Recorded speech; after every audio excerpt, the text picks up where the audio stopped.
Thanks for viewing this Fave Crafts 365 daily video report. I'm Maria Nereus, the craft expert and in-house designer for favecrafts.com. Ever wonder what's the best way to store your pens and markers? I've been wondering about that. These are very expensive tools, and it just seems like if you don't take good care of them, they clog, they stop working, they dry out. So what is the best way to store them?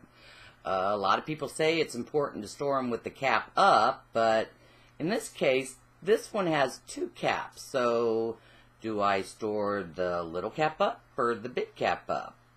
Some people say sideways, which is probably a good neutral zone. This would be like the Switzerland of being able to store your markers and pens.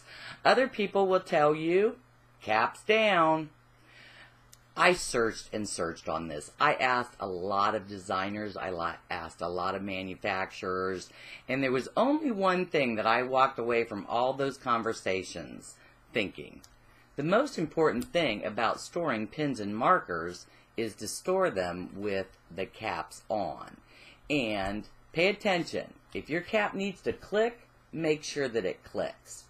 The one thing I will tell you that I've learned from experience is if your marker or your pen happens to be paint, okay, not ink, paint, never ever store it with the cap down.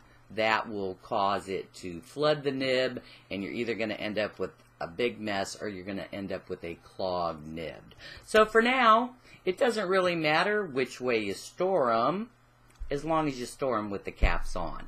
And then your pen, your marker, your paint marker will have a long life. From all of us at favecrafts.com, we're wishing you a creative day.